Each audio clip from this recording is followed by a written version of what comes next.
Isso aí. Mais uma questão do grupo de questões que eu estou utilizando para estudar para a prova do ENC. Então vamos lá. Sejam A, B e C os lados de um triângulo ABC. Ó. Eu já escrevi aqui, já desenhei, né, o triângulo com os vértices A, B, C, e já coloquei aqui os respectivos lados, né? Chamei esse lado de A, esse lado Azinho, Bzinho e Czinho. Ele diz o seguinte, onde HA, HB e HC são as alturas relativas aos lados. Percebam aqui que o HA é a altura relativa ao lado A, e a altura, ela sempre será perpendicular ao próprio lado, formando aqui 90 graus, evidentemente. HB é relativo ao lado B, e HC é a altura relativa ao lado C. Né? Prove que, se isso aqui é verdade, então ele deu aqui uma igualdade, né? Então esse triângulo, ele é equilátero. Bom, eu tenho aqui A vezes HB, eu não sei quem é A e quem é HB, mais B vezes HC, que eu também não sei quem é B e quem é HC, mais C vezes HA. Então, a primeira coisa que eu visualizei, né, a primeira coisa que eu visualizei no caso aqui foi que ele quer que prove, se isso aqui é verdade, então esse triângulo é equilátero, ou seja, provar, eu sempre gosto de deixar aqui assim, ó, bem explícito, para eu saber aonde é que eu tenho que chegar. Provar que o A é igual a B é igual a C, né? Lembrando o conceito aí de triângulo equilátero, é o triângulo que possui os três lados iguais. Então eu tenho que provar, utilizando esse desenho que eu fiz, essa relação, eu tenho que provar no final de tudo que o A igual a B igual a C. Como que eu vou fazer isso? Eu vou utilizar aqui algumas informações do próprio triângulo que eu desenhei. Percebam que, se eu utilizar o lado A como base, né, e multiplicar pela altura relativa a ele, que é o HA, e dividir por 2, eu tenho a área desse triângulo. O que eu estou dizendo? Vou até fazer de vermelho aqui separado. Eu estou dizendo que o lado A vezes a altura relativa a ele, dividido por 2, é igual à área desse triângulo. Eu vou chamar a área de S. Bem? Uma outra coisa que eu sei é que se eu pego o lado B e multiplico pela altura relativa a ele, dividido por 2, eu também encontro a área desse triângulo. Se eu faço isso com o lado C, multiplico pela altura relativa a ele e divido por 2, eu também encontro a área desse triângulo. E olha só que interessante. Naquela relação que ele me deu, nós temos aqui ó, o HA, o HB e o HC. Então a primeira coisa que eu visualizei foi isso. Eu tenho aqui uma relação que envolve o HA, uma relação que envolve o HB e uma relação que envolve o HC. E percebam, né, que tudo isso aqui ó, pode ser reescrito. Né? Por exemplo, se eu quiser isolar o HA, para eu substituir lá na equação que ele me deu, eu sei que o HA vai ser igual a 2S sobre A. Né? Como os professores utilizam, né, essa explicação, passo 2 multiplicando, eu não gosto muito, porque na real nós temos que multiplicar dos dois lados da igualdade por 2, cancela isso com esse, aqui fica 2S, e depois eu divido por A dos dois lados da igualdade para cancelar, para simplificar esse A desse lado, e aí sobraria HA igual a 2 vezes S, 2S sobre o próprio A. Aqui nós teríamos que o HB é igual a 2S sobre B, e o HC vai ser igual a 2S sobre C. Bom, essas informações aqui são bastante importantes para que a gente possa, como eu falei, utilizar elas na equação que ele nos forneceu ali, né, para provar que esse triângulo é equilátero. Bom, como que a gente vai fazer isso? A igualdade que ele me deu foi a seguinte, ó, que o A vezes menor A vezes HB mais B vezes HC mais C vezes o HA vai ser igual a 6 vezes a área. Como eu chamei a área de S, eu vou continuar aqui com o termo S. Tá? 6 vezes S, vou chamar aqui de 6S. Bom, o HB, eu tenho o valor dele. Então eu substituo. No lugar de HB, eu vou colocar A vezes 2S sobre B. No lugar do HC, vou colocar o valor dele, que eu encontrei, isolando o HC. B vezes 2S sobre C. E no lugar do HA, vou substituir pelo valor que eu encontrei isolando o HA, que é 2 vezes S sobre A. Agora, interessante, eu vou colocar esse fator 2S, que aparece nos três termos aqui, ó, em evidência. Quando eu coloco ele em evidência, 2S, ele vai multiplicar todo o restante. Aqui, no caso, ficaria 1, 1 e 1. Então, ficaria A vezes 1B, que, no caso, é o próprio A sobre B. Mais B vezes 1 sobre C, que é o B sobre C. Mais C vezes 1 sobre A, que é o C sobre A. Tudo isso igual a 6 sobre S. Perceba que eu tenho um 2S aqui. Eu posso simplificar, dividindo tudo isso aqui por 2S. Isso aqui por 2S. No caso aqui, 2S com 2S fica 1. E 6S dividido por S, por 2S, fica 3. Então, neste caso, eu tenho válida essa equação. Bom, depois de tudo isso, eu fiquei pensando, ok, mas o que fazer a partir dessa informação? Isso aqui ainda não prova, essa igualdade que eu achei, ainda não prova que A igual a B igual a C. Não prova. Então, para onde eu vou a partir dessa informação?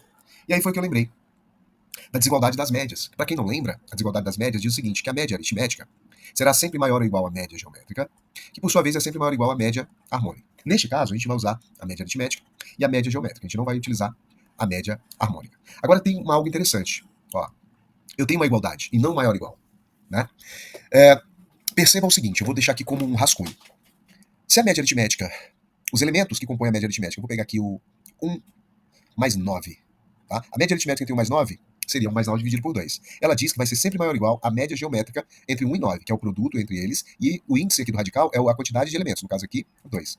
Então percebam que 1 mais 9 é igual a 10, 10 dividido por 2 é 5. 5 será sempre maior ou igual à raiz quadrada de 10. Neste caso, o 5 é maior do que a raiz quadrada de 10, né? Não é igual.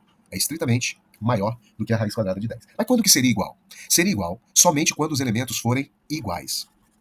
Quando que essa igualdade aqui, né, entre as médias é verdadeira? Quando os elementos forem iguais. Por exemplo, 5 mais 5 sobre 5 maior ou igual à média geométrica entre 5 vezes 5. E no caso aqui é a raiz quadrada, né? 5 mais 5 sobre 2 é 5, maior ou igual a 5 vezes 5, 25, e a raiz quadrada de 25 é o próprio 5. Portanto, neste caso, nós temos que 5 é igual a 5. Então, a média aritmética será igual à média geométrica quando os dois elementos, né, poderíamos chamar aqui de x1 e x2, neste caso aqui teria o x1 vezes o x2, quando os dois elementos, x1 igual a x2, quando eles forem iguais. Caso contrário, essa média aritmética será estritamente maior do que a média geométrica. Por que eu fiz essa revisão? Por causa disso aqui. Ó. O que seria a média aritmética entre os elementos A sobre B, B sobre C e C sobre A? Seria a soma deles, então vou fazer aqui, ó. A soma deles, A sobre B, mais B sobre C, mais C sobre A, dividido pela quantidade. No caso aqui, eles são 3 elementos. Isso implica que isso aqui é maior ou igual à média geométrica. Como eles são 3 elementos, aqui é a raiz cúbica do produto entre eles. Esse vezes esse vezes esse vezes esse. Agora eu vou fazer aqui uma brincadeirinha na matemática, que é a simplificação. Como eu tenho um produto aqui, eu tenho numeradores e denominadores, ó, o A simplificando com A vai ser 1, o B simplificando com B vai ser 1, o C simplificando com C vai ser 1. Aqui ficaria 1 vezes 1 vezes 1, no caso, seria o próprio 1. Então, no caso aqui, nós teríamos a raiz cúbica de 1, e aí não é novidade para ninguém que a raiz cúbica de 1 é o próprio 1. Como nós temos aqui um 3 dividindo, eu posso multiplicar dos dois lados por 3, cancelando esse com esse, e aí nós temos que a soma A sobre B mais B sobre C mais C sobre A igual a 3, maior ou igual a 3. Pela média geométrica, média aritmética, pela desigualdade das médias, isso aqui é verdade. Tá? O que nos interessa? O que nos interessa é quando a soma entre eles for igual a 3. Tá? Também ainda não prova que o A igual a B igual a C. Ele só prova que a soma entre esses elementos é maior ou igual a 3.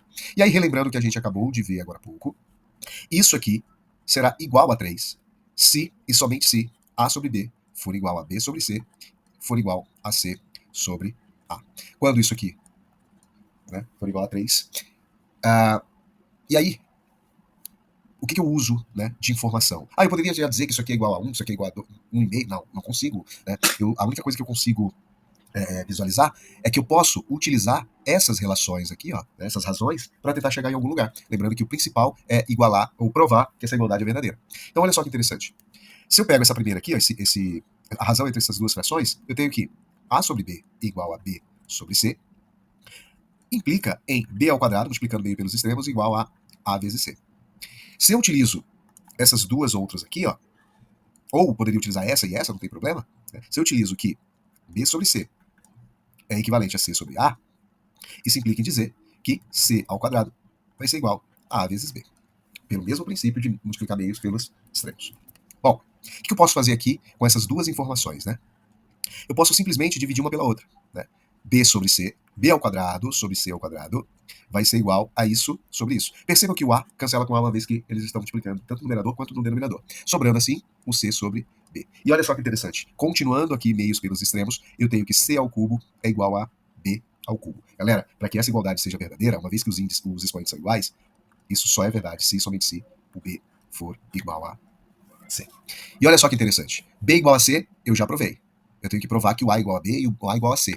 Né? Uma vez que eu provo que o A igual a B, já que eu já provei que o B igual a C, então logo o A seria igual a C. Então como que eu provo que o A igual a B? Eu posso utilizar qualquer uma dessas relações. O que eu encontrei? Que o B é igual a C. Então eu posso dizer o seguinte, ó, vou pegar essas duas aqui, ó. A sobre B, o B é igual a C, então eu posso substituir. Igual a B sobre C. O C é igual a B, então eu posso substituir aqui se eu quiser. E olha só que interessante. C sobre C vai ser igual a quanto? 1. C sobre C vai ser igual a 1. Aplicando o mesmo princípio aqui, eu tenho que o A, isolando o A, vai ser igual a C vezes 1, que é o próprio C. Logo, eu acabei de provar que o A também é igual a C. Bom, se o C é igual a B e o A é igual a C, isso implica em dizer que o A também é igual a B. Tá? Então eu acabei de provar que, se isso aqui é verdade, como eu utilizei, então esse triângulo é equilátero, ou seja, o A vai ser igual a B, vai ser igual a C. Beleza? Valeu!